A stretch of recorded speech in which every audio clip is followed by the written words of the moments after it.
Hey guys, Claire here, and in today's video we're going to talk about all things Harry and Meghan. The Chinese edition of Prince Harry's memoir Spare was recently released. The book launch and sharing event took place in Beijing. According to China News, Prince Harry's memoir is not only a journey of personal growth, but also of spiritual exploration of how to face a split in identity and seek self-trueness. This book not only reveals the complex emotional entanglement within the royal family, but also explores the profound issues of freedom, responsibility, and choice through the evolution of Prince Harry's identity. It's worth mentioning that Spare has caused a huge response around the world since the release of its English version, setting an all-time best-selling nonfiction book record. The Chinese version is also highly anticipated. Many readers hope to get a glimpse of the real life of the royal family and explore the inner world of Prince Harry. In the last video, we spoke about the domination that Spare has had around the globe, being one of the most streamed books in Australia, I believe New Zealand. It was number 4 in the UK, and according to BBC, Spare was the country's most loaned library book of 2024. Insane. Now, Spare's appeal is even more localized. It's one of the most circulated books in Baltimore, Maryland. This user from X said, "Finished Prince Harry's book titled Spare, 10 out of 10, but the royals need therapy or an exorcism." Agreed on both counts. Now, before I forget, for those of you who are interested in getting your Invictus 2025 merch, head on to the website. There's a code for 15% off if you're interested. Now, there's currently a lawsuit between actors Blake Lively, pictured here, and her co-star actor Justin Baldoni. Now, I'll preface this by saying that I have not read the meat and bones of the lawsuit, nor have I read the actual publicly available contents of the case. But the interesting aspect of this and how it relates to Harry and Meghan, specifically Meghan, is that it exposes the seedy underbelly of PR and exposes the names, connections of people whose job it is to create campaigns against public figures. And the intent of these campaigns obviously is to destroy a person's public image. One of the names involved in this current case is also linked to Duchess Meghan. According to Shannon Watts, Sarah Nathan, an editor of the New York Post, is a sister of Melissa Nathan, the alleged PR character assassin accused of orchestrating smear campaign against Blake Lively. Sarah has written hit pieces about Meghan Markle, Angelina Jolie, and Olivia Wilde. Sarah Nathan is an editor-at-large who has worked for The Sun, People magazine, The Daily Mail, and thedailymail.com before joining the New York Post. You guys are seeing the trail, right? The connection, The Sun, People, Daily Mail, dailymail.com. Yeah. According to the snippet, the party Mrs. Abel wrote that "I'm having reckless thoughts of wanting to plant pieces this week of how horrible Blake is to work with, just to get ahead of it." Mrs. Nathan replied that she had already spoken off record to an editor at the Daily Mail. So you see how it's orchestrated. How absolutely horrible. What kind of person are you that this is your job? Sit around finding 1,000,001 ways to destroy people. Again, sounds familiar, right? There is a pattern here.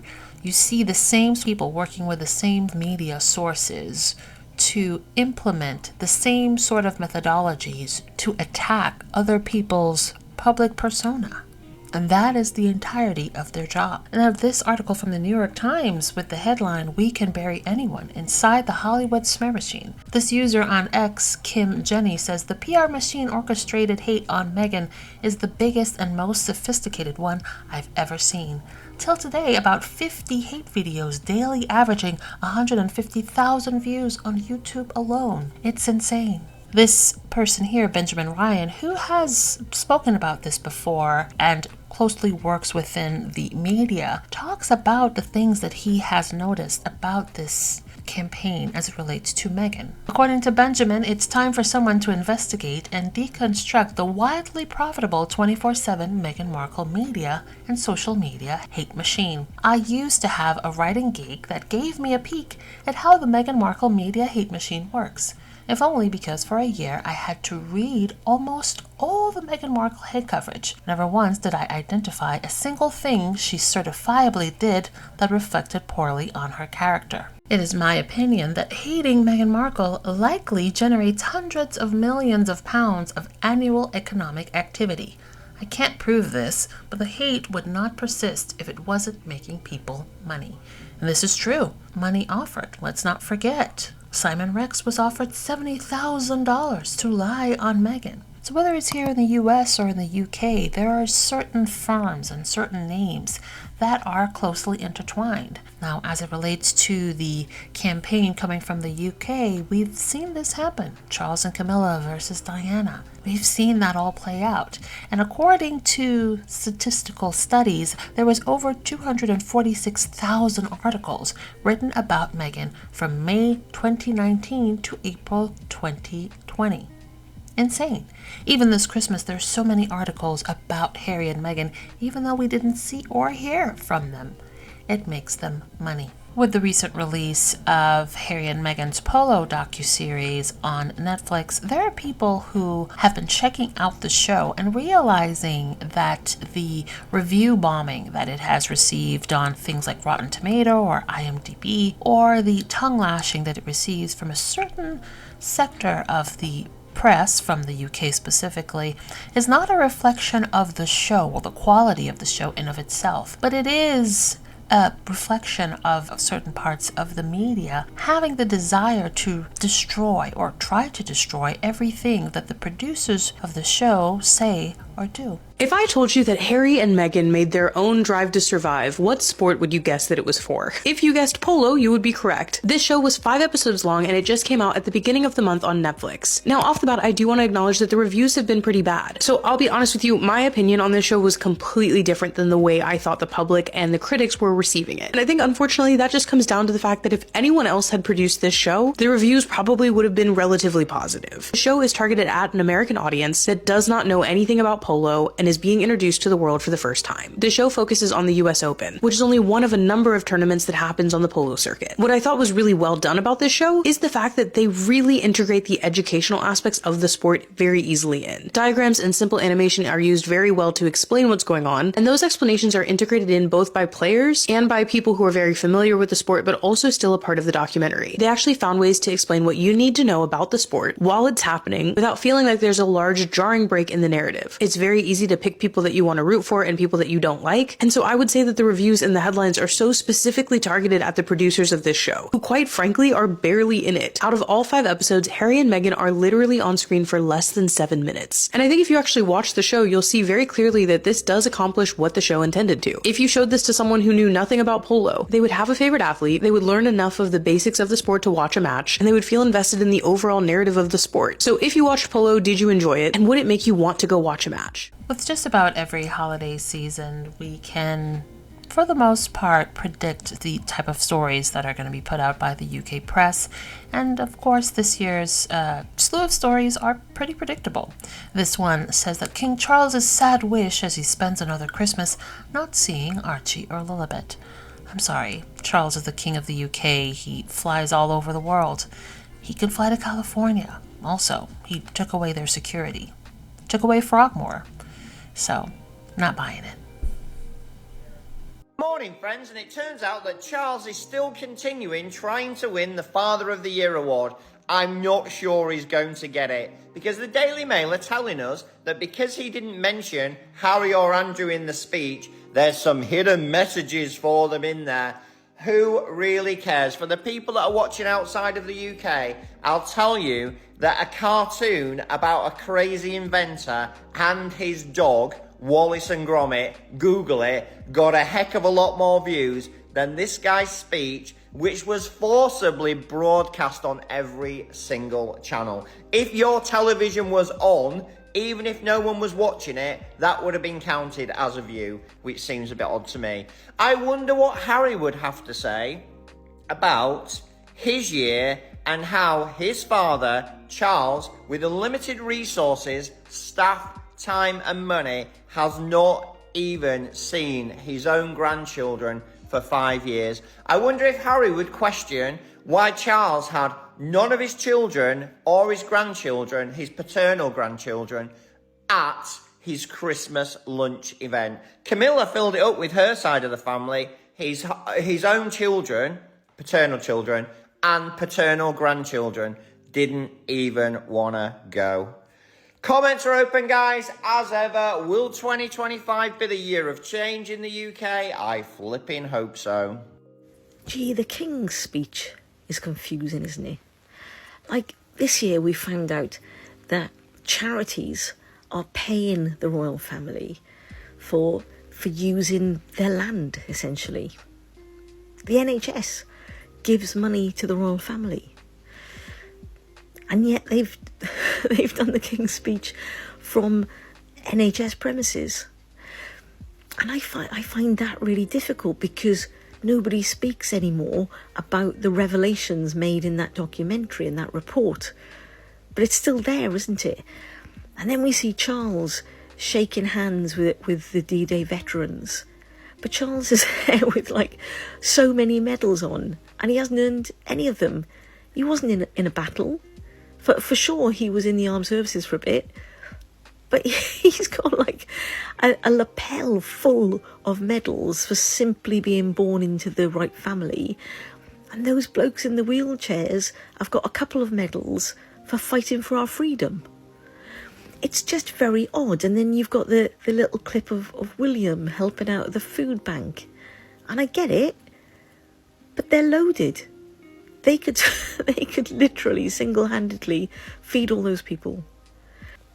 So, Merry Christmas to Charles and the rest of the family. But gee, every year now that King's speech becomes more of a mixed message for me. Anyway, as you were. No, I didn't watch Kate's Christmas special, but seeing that screenshot of an article with a fake Harry in order to garner some attention, are they okay? But also, two observations. For weeks we've been seeing press, right, from the UK tabloids trying to elicit interest, playing up the concepts of Kate has such a tumultuous year, as well as Charles, sort of hoping that people will tune in for this concert.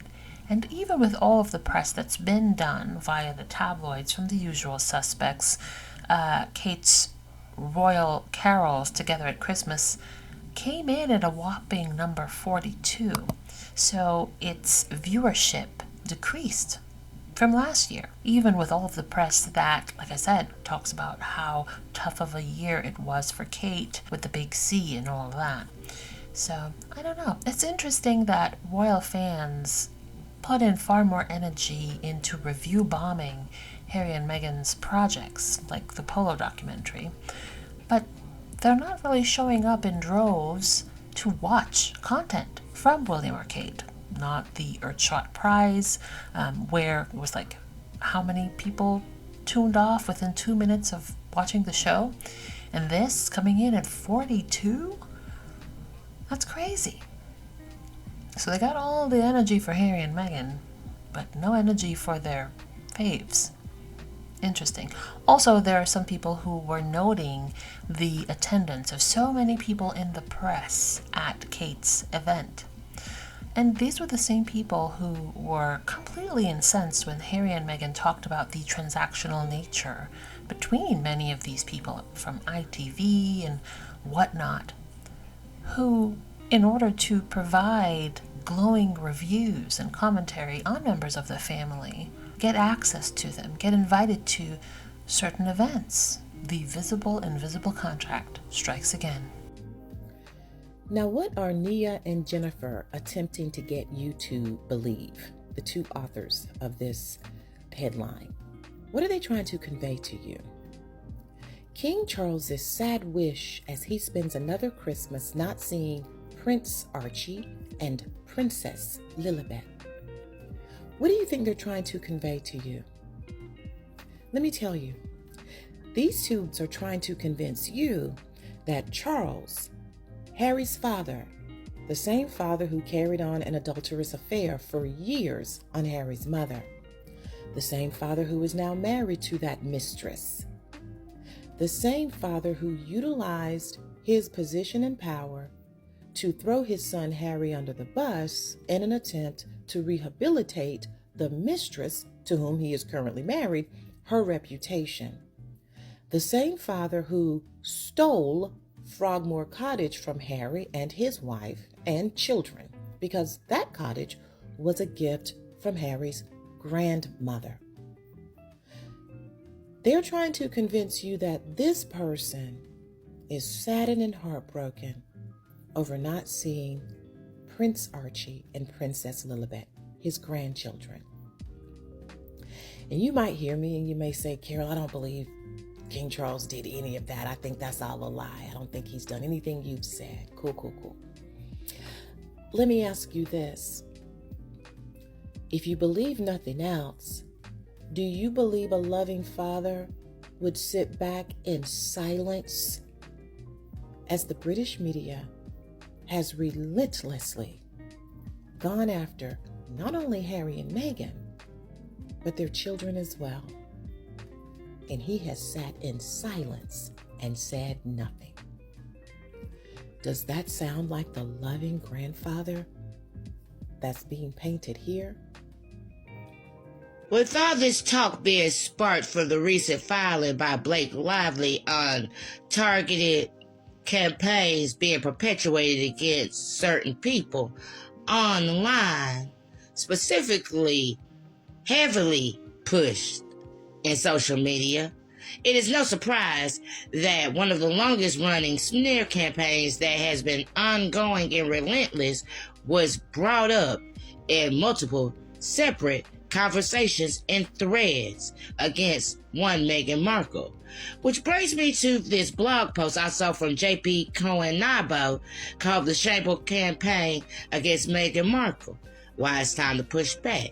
So let's dig into that, shall we? As JP states on December of 2024, as January 2025 approaches, it's hard to ignore the storm brewing around Prince Harry and Meghan Markle. Harry's looming legal showdown with the Sun is more than just a court case. It's a battle against decades of toxic tabloid culture. But let's be real. While Harry is the one facing the courtroom, we all know who will pay the steepest price. Meghan. If history has taught us anything, it's that the British tabloid machine has a playbook, and Meghan is their favorite target. As Harry's court date inches closer, we can expect the attacks on Meghan to ramp up, fueled by a bitter group of trolls, gleefully amplifying the narrative for clicks, likes, and frankly, their own grim satisfaction. But this isn't just a bit of gossip or harmless banter. It's a targeted hate campaign, calculated, cruel, and utterly shameful. The tabloids have weaponized Meghan's every move, word, and even her silence. Why? Because she's an easy scapegoat. A biracial woman with opinions, compassion, and the audacity to walk away from a toxic environment? To them, she's everything they can't stand. And here's the kicker. They don't just spew their bile in isolation. They have an army of trolls waiting in the wings, ready to gleefully echo their hate and take it to the darkest corners of the internet. These trolls aren't just casual observers. They're willing accomplices in a coordinated campaign of bullying. They'll spend hours dissecting her every move, twisting her words, and dragging her name through the mud. And for what? A fleeting moment of superiority? A chance to bask in the collective misery they're creating? It's nothing short of pathetic. Here's the uncomfortable truth. How we respond to this says a lot about who we are as a society. Bullies thrive on silence. Every time we scroll past a hateful comment about Meghan without calling it out. Every time we buy a newspaper that profits from tearing her down. And other women for the most part. We're complicit. Imagine for a moment that Meghan wasn't a duchess or a celebrity. Imagine she was your sister, your friend, or your neighbor. Would you stand by and let this happen to someone you care about? If the answer is no, then it's time to act. This isn't about being a Meghan fan. You don't have to like her to recognize that what's happening to her is wrong. This is about standing up against bullying, against a culture that thinks it's acceptable to destroy someone for profit. It's about saying, enough. Start small. Call out hateful comments when you see them. Don't share or engage with tabloid articles designed to smear Meghan. Support media outlets that prioritize fairness over clicks. And if you're feeling particularly bold, take a moment to remind a troll that their nastiness says far more about them than it does about Meghan. To the trolls, every hateful tweet you post, every comment dripping with malice, exposes the darkness in your soul for all to see. Does it make you feel powerful? Important? News flash. It doesn't. It makes you look small, bitter, and deeply unhappy. Is that really the legacy you want to leave behind? Hate doesn't make you stronger. It only corrodes whatever good might still be left inside you.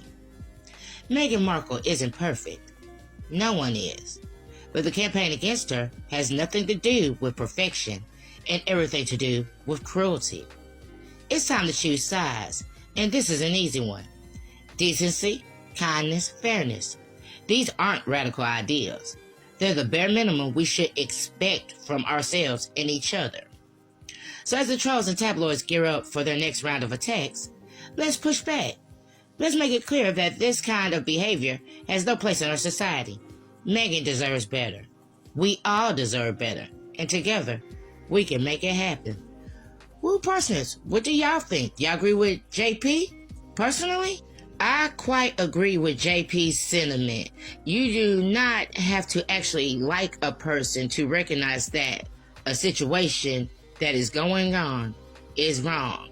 That something that is being done to them is wrong. Find me a perfect victim anywhere on this planet. I mean, two things can be true at once. People may annoy you or not particularly be your cup of coffee or tea, but that does not negate that a harm is being committed against them and the fact that they don't deserve it nor have they asked for it. Later, Parsnips.